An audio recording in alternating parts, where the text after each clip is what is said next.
couché là, le temps de penser à mon destin, et au fond de mon esprit, apparut une image de moi-même comme un enfant, assis dans une salle de l'école du dimanche, chantant Jésus m'aime. J'entendais dans mon esprit, Jésus m'aime la la la. Jésus m'aime la la la. Et comme je me souvenais le dire, et m'entendais, je pouvais m'entendre, en tant qu'enfant en train de chanter. Plus important que toute autre chose, je pouvais sentir dans mon cœur qu'il y avait un moment dans ma vie, quand j'étais jeune et innocent, quand je croyais en quelque chose de bien, quand je croyais en quelque chose autre que moi, quand je croyais en quelqu'un qui était tout bon, tout puissant, qui se souciait vraiment de moi. Et je savais que je voulais que cela revienne. Ce que j'avais perdu, ce que j'avais jeté, ce que j'avais trahi, je voulais que cela revienne. Je ne connaissais pas Jésus, mais je voulais connaître Jésus. Je ne connaissais pas son amour, mais je voulais connaître son amour. Je ne savais pas s'il était réel, mais je voulais qu'il soit réel, vous savez, parce que je croyais qu'il y avait un temps dans ma vie où j'avais cru en quelque chose. Et je savais quand j'étais enfant que c'était vrai. Et je voulais croire que c'était vrai. Alors j'ai appelé, Jésus s'il te plaît, sauve-moi. Et il est venu. Il est venu. Premièrement, il y avait une toute petite tache de lumière dans l'obscurité. Et très rapidement cela est devenu brillant. Et la lumière est devenue si brillante que si elle avait été dans ce monde, elle m'aurait consumé. Et je me serais simplement fait griller. Mais ça ne l'était pas. Tout chaud et dangereuse qu'elle était, la lumière vint sur moi. Et il descendit. Il était dans cette lumière. Et il descendit de cette lumière. Et doucement commença à me saisir. Et dans sa lumière, j'ai pu voir que j'étais gore, crasseux, avec des blessures partout. Je ressemblais à un blessé de la circulation. Et il mit doucement ses mains sur moi, et très tendrement me prit,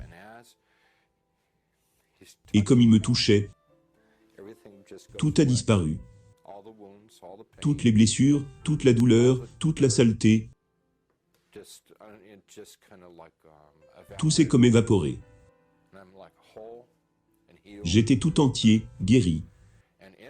Et à l'intérieur,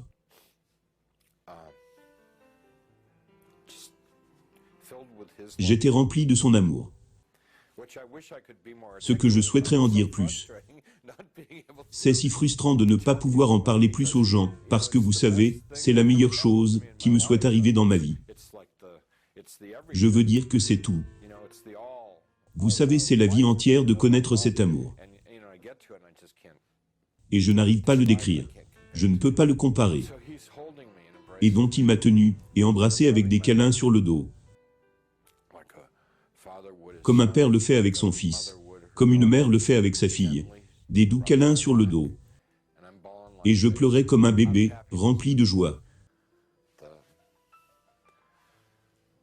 Je veux dire comme la libération que vous étiez perdu, et maintenant retrouvé. Comme étant mort, et maintenant ramené à la vie. Et il me sortit de là, vers le haut, alors que nous sortons. Et nous nous dirigeons vers un monde de lumière. J'ai commencé à avoir des pensées énormes de honte, que j'ai été si mauvais.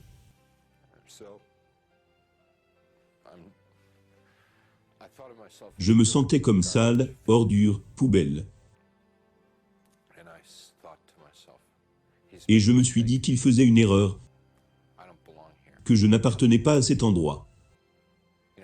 Vous savez, c'est comme, comment peut-il se soucier de moi? Pourquoi moi? Je suis mauvais. Et nous nous sommes arrêtés. Nous n'étions pas en enfer, nous n'étions pas au paradis. Nous étions entre les deux. Et nous nous sommes arrêtés. Et il a dit, nous ne faisons pas d'erreur. Tu appartiens à cet endroit-ci. Et nous avons commencé à converser. Et il me parlait et me disait des choses. Et il a amené un de ses anges. Et qui a commencé à montrer ma vie, du début à la fin. Et ce qu'il voulait me montrer de ma vie était ce que j'avais fait correctement et ce que j'avais fait comme mal. Et sans entrer dans toute l'histoire de ma vie, c'était vraiment simple, très simple. Premièrement, quand j'avais été une personne aimante et gentille, respectueuse des autres. Cela rendait les anges heureux, cela rendait Jésus heureux, et il me faisait savoir que cela rendait Dieu heureux. Et quand j'avais été égoïste et manipulateur, cela rendait les anges mécontents et rendait Jésus mécontent, et ils m'ont fait savoir que cela rendait Dieu mécontent. Ce qu'ils essayaient de me dire, en un mot, était que le but de mon existence était d'aimer Dieu, aimer mon voisin comme moi-même. C'est la raison pour laquelle j'avais été créé, c'est pourquoi j'étais dans ce monde. Le faire et apprendre, et j'avais échoué. Ils m'ont dit que je devais revenir dans ce monde. Et j'étais vraiment énervé, parce que je voulais aller au paradis. Ce qu'ils m'ont dit sur le paradis, c'est que c'est le plus amusant, le plus intéressant, c'est le plus merveilleux endroit que tout le monde. Tout le monde voudrait aller au paradis. Et je voulais y aller. Et ils ont dit que je n'étais pas prêt. Je n'étais pas apte, que ce n'était pas mon heure d'aller au paradis. C'était mon temps de revenir dans ce monde et d'essayer de vivre comme Dieu voulait que je vive, quand Dieu m'a créé en tout premier lieu. Je lui ai dit, à l'ange de Jésus, que je ne pourrais pas vivre dans ce monde sans eux.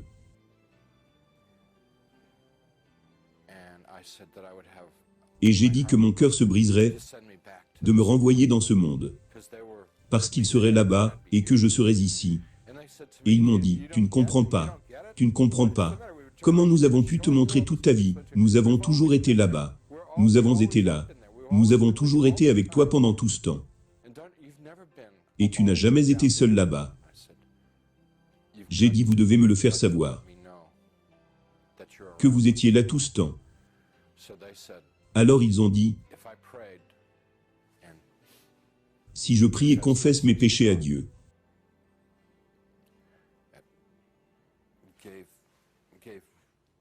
et donne ce que j'ai.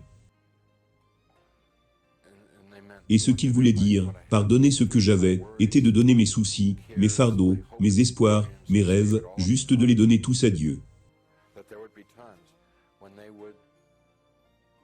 Mais il y aurait des temps où ils seraient là, et je le saurais dans mon cœur qu'ils sont là. Je ne les verrais pas nécessairement. Mais je sentirais l'amour, comme je l'avais ressenti. Alors j'ai dit, si vous pouvez m'assurer qu'il y aura des moments où je pourrai savoir cet amour, alors je pourrai vivre dans ce monde. Ils ont dit qu'ils le feraient cela. Et après ils m'ont renvoyé.